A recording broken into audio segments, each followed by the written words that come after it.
Okay, hi again, YouTube. Took down my hair out of the. Before I start, just gonna say I took down my hair. I had to comb it.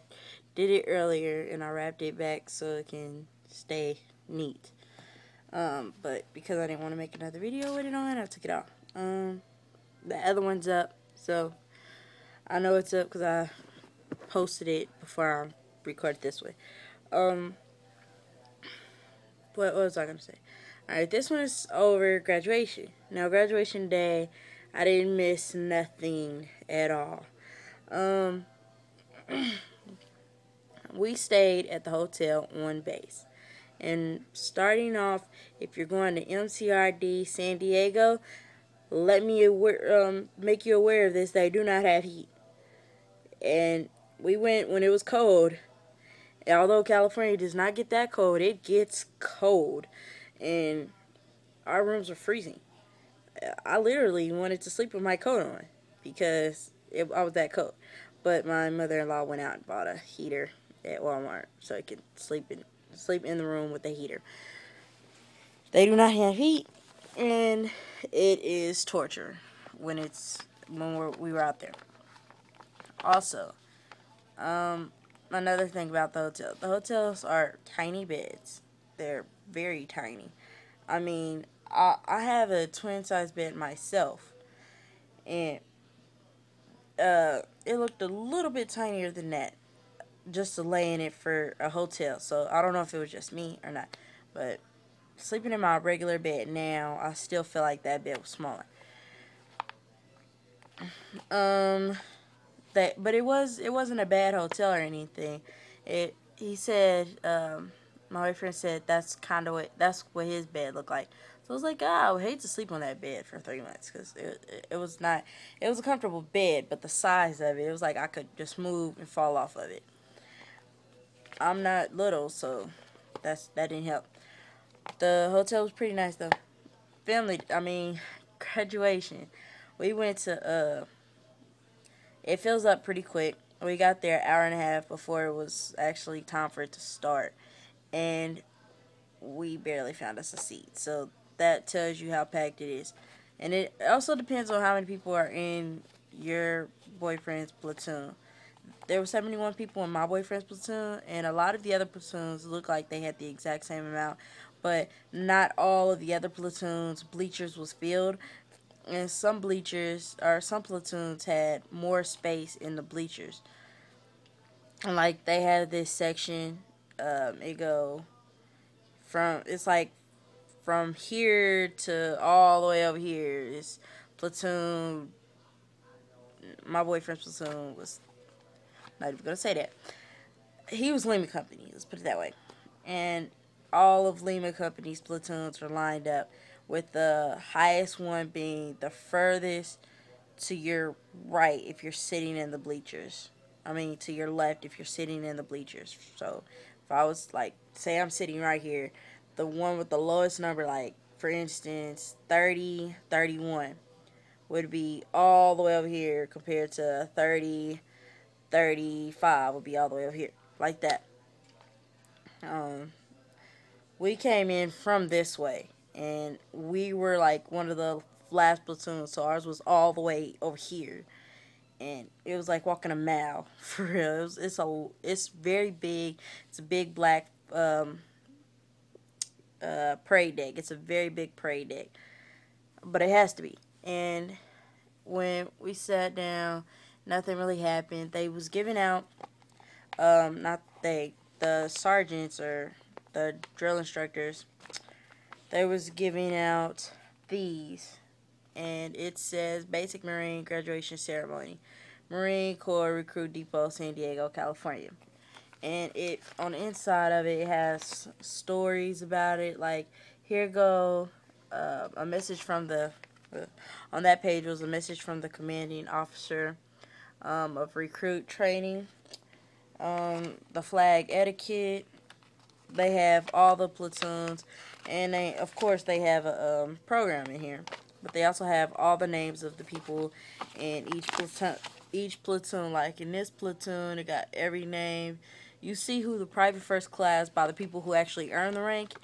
Now, I would hate to say that. Take that back. Not about the people who actually on the rank.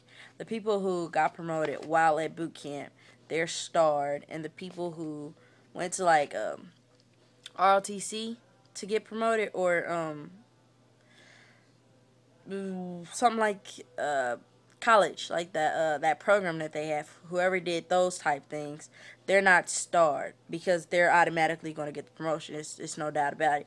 But the people who in boot camp earn that promotion got it. My boyfriend actually did earn a promotion, but his job until that he gets a promotion.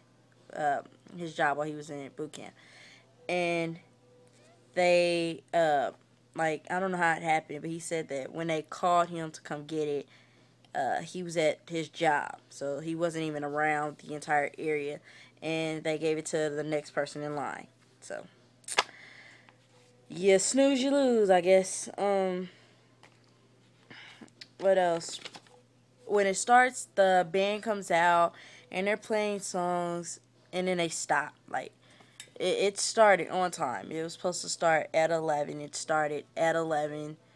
They came out and they stopped at 11:04. And then from 11:04 to like 11:15, we were just like, okay, you can start again so we can get to our Marines. We like graduation, but we want to see them, you know. So about 11:15, they started again. They started doing all this music. They were walking around the audience, clapping their hands, trying to get everybody to get hyped up. And we was like, woo, woo, woo, woo.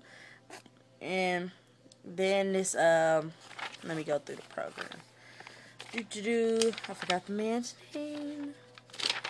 The person over the entire battalion came up. As soon as I can find that program, I'll get his name. Well, while I'm looking for it, the man who's over the entire battalion came over, and he said, before he began, he liked to say good morning to the Marines. He was like, good morning, Marines, and they was like, good morning, sir, hoorah, and it just looked so good. And when they moved their feet on the pavement, you could hear it. Here it is. Okay. The band came out. We had the chaplain's prayer, and it was just a voice over the intercom who did this prayer, prayed for the Marines in duty, who's at over deployments and whatnot, and they prayed for these Marines when they go over for deployment, and then he prayed for the families to be okay with all that and whatnot. And it was a very good prayer, you know, and you stand up for the prayer. Then they did the colors and the national anthem. You know, you stand during the national anthem like you're supposed to. I forgot what sound off was. That's probably.